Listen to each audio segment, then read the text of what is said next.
اگلا سوال ہے علی بھائی کہ ایک مفتی صاحب کا کہنا ہے کہ قصاص عثمان نہ تو حضرت علی نے لیا اپنی دور خلافت پہ، نہ حسن نے لیا، نہ حسین نے لیا، یہ بندے گئے کہاں پہ ہیں آخر؟ حسین نے کہاں سے لینا تھا؟ ہم انہی سے پہلے معصومانہ سوال کرتے ہیں کہ حضرت معاویہ نے لے لیا، کیونکہ انہوں نے حکومت تو اسی بنیاد کے اوپر مانگی تھی نا، تو انہوں نے لیا۔ یہ اتنا سیدھا معاملہ نہیں ہے، اس کو اگر آپ نے سمجھنا ہے نا تو میں آپ کو نٹ شیل میں بات بتا دیتا ہوں۔ بیسیکلی جو قصاص عثمان والا مسئلہ ہے نا وہ سادہ نہیں ہے۔ حضرت عثمان کے خلاف جو بغاوت ہوئی تھی نا اس میں پوائنٹس تو ویلڈ تھے، لیکن جو ایکٹیویٹی پرفارم ہوئی ہے وہ انتہائی غلط تھی۔ میں تو حتیٰ یہاں تک یہ بھی کہتا ہوں کہ حضرت علی سے جو خوارج نے اختلاف کیا ہے، پوائنٹ تو ویلڈ تھا، وہ کہتے تھے معاویہ باغی ہے، اس کے ساتھ صلح کس چیز کی، لیکن ایکسٹریم پہ چلے گئے۔ ادھر بھی حضرت عثمان کی جو پالیسیز تھیں اس کے سے لوگ خلاف ہوئے، پوائنٹ تو ویلڈ تھا، لیکن پھر ان کے قتل کے اوپر آمادہ ہو گئے، اور بیچ میں شرارتی لوگ تو ہر جگہ موجود ہوتے ہیں۔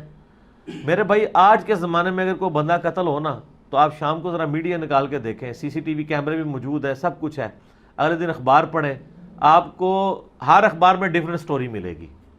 جس کی اب تازہ مثال مولانا سمیع الحق صاحب کا قتل ہے۔ جب ان کو قتل کیا گیا تو اس دوران مختلف ٹی وی چینلز کچھ کہہ رہے تھے، کوئی کہہ رہے تھے کہ وہ جا رہے تھے راستے میں کسی نے فائرنگ کر دی، کوئی کہہ رہے تھے نہیں چاقوؤں سے حملہ کر دیا، پھر بعد میں آیا کہ نہیں وہ گھر میں گھس کے کیا، اور پھر پوسٹ مارٹم کیا ہونا تھا، کچھ بھی رزلٹ ہی نہیں نکلا اس میں سے، سب چیز کری دری رہ گئی ہے۔ یہ آج کے دور کا میں آپ کو بتا رہا ہوں انویسٹنگ، تو اس زمانے میں کیا تھا۔ باقی وہ جو یہ کہنا کہ کوئی شخص قانون کو ہاتھ میں لے اور وہ کہ جی مجھے قاتلین عثمان کا پتہ ہے، میں نے جناب قاتلین عثمان کو پکڑنا ہے، آپ میرے حوالے کریں، یہ تو اسی طریقے سے ہے کہ ایک شخص جو ہے نا اس کا باپ مر جائے اور وہ جا کے کورٹ میں جا کے مقدمہ کر دے کہ جی مجھے پتہ ہے میرے باپ کا قاتل کون سا ہے، میرے حوالے کریں، میں خود اس کو گولی ماروں گا، تو کورٹ مارنے دے گی؟ کورٹ کہے گی بھائی مقدمہ چلو ثابت ہوگا تو تب نا، اس طرح نارکی تو نہیں ہے، بنانا ریپبلکس تو نہیں ہے۔ تو حضرت علی خلیفہ راشد تھے، ایک ذمہ دار آدمی تھے، ان کے سامنے مقدمہ پیش ہوتا، وہ معاملات آگے چلتے، دلائل سامنے آتے ہیں، پھر کوئی معاملہ ہوتا آگے، تو وہ تو ہونے نہیں دیا، انہوں نے تو ان جنگوں میں الجھا دیا پکڑ کے، معاملہ ہی پورا کا پورا تلپٹ کر دیا۔ اور پھر میں نے اس میں بتایا کہ انٹینشن تو پھر بعد میں شو ہوگی نا، انٹینشن کیا تھی، انٹینشن تو یہ ہے ہی نہیں تھی جو میں بتائی جا رہی ہے۔ وہ صحیح بخاری میں آ گیا 4108 کہ عبداللہ بن عمر کی طرف کنایا کر کے کہتے ہیں میں تیرے باپ سے بھی زیادہ خلافت کا حقدار ہوں، ٹھیک ہے، تو یہ بھی پتہ چل گیا آپ کو، ٹھیک ہو گیا۔ اور وہ معاملات کہاں سے کہاں چلے جائیں گے، آپ ریسرچ پیپر پڑھ لیں تو آپ کو کلیئر ہو جائے گا۔ یہ قصاص عثمان والا مسئلہ پاسبل ہی نہیں تھا، کیونکہ اس طرح کا ڈیٹا کوئی اویلیبل بھی نہیں تھا، صرف یہ تھا کہ جو غلط بات ہے وہ غلط ہے، اس کو غلط کہنا چاہیے، پوائنٹ آؤٹ نہیں ہے۔ باقی آپ دیکھ لیں حضرت جو علی کا قاتل ہے عبد الرحمن بن ملجم، اس کا نام آیا ہے نا، عمار کے قاتل ابو الغادیہ کا نام آیا ہے نا، حضرت عمر کے قاتل ابو لولو فروز کا نام آیا ہے نا، حضرت عثمان کے قاتل کا نام بتائیں کون ہے؟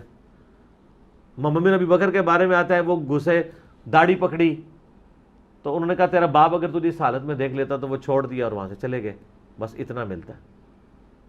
باقی تو وہ محاصرہ کرنے والے میں کئی صحابہ بھی شامل تھے، ان میں سے ایک صحابی قتل بھی ہو گئے تھے جب مروان کی طرف سے تیر چلائے گئے، تو اس کی وجہ سے ریونج ہو گیا تھا، اور وہ بدری صحابی تھے۔ میں یہ پوچھتا ہوں ہزاروں لوگ مدینہ شریف میں تھے، حضرت عثمان جیسے شخص کے گھر کا محاصرہ ہوا ہے، لوگ ان کو چھڑانے کے لیے کیوں نہیں آ رہے تھے؟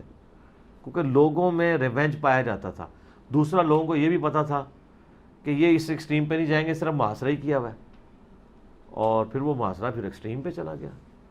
بہرحال حضرت عثمان کو آپ یہ کریڈٹ دیں گے کہ انہوں نے اپنی ذات کی خاطر کسی کے اوپر تلوار نہیں اٹھائی ہے۔ اگر وہ چاہتے تو 200-250-300 بندہ تھا مروانا کو مشکل کام تھا، کوئی بھی نہیں تھا، جو کہتے تھے مدینہ تو رسول میں خون میری وجہ سے نہیں، مجھ سے اختلاف ہے، ٹھیک ہے کریں، تو یہ انہوں نے نہیں کیا۔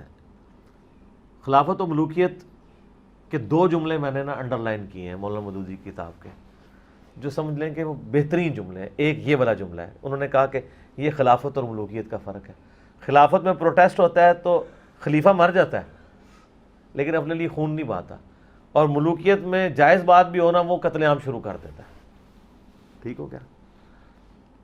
حضرت علی نے بھی جو جنگیں لڑی ہیں وہ خود سے نہیں لڑی ہیں، بلکہ وہ جب ایک جتھا ان کے اوپر مسلط ہوا ہے ریٹ آف دی گورنمنٹ کو چیلنج کرنے کے لیے، جس طرح آج کل ہم کہتے ہیں نان اسٹیٹ ایکٹر، یہ نان اسٹیٹ ایکٹرز تھے جو حضرت علی نے اسٹیبلش کرنی پڑی اپنی، خود سے تو نہیں لے کے چڑھے تھے.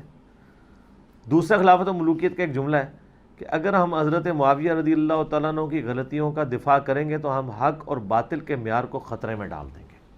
لوگ تو کہتے ہیں بڑی سخت زبان استعمال کی ہے. میں کہتا ہوں جی مودودی صاحب سے زیادہ سافٹ زبان ہی کوئی استعمال نہیں کر سکتا. اتنے بڑے معاملات جس کو پتہ ہو تو یہ ایک جملہ لکھ کے وہ سائڈ پہ ہو جائے.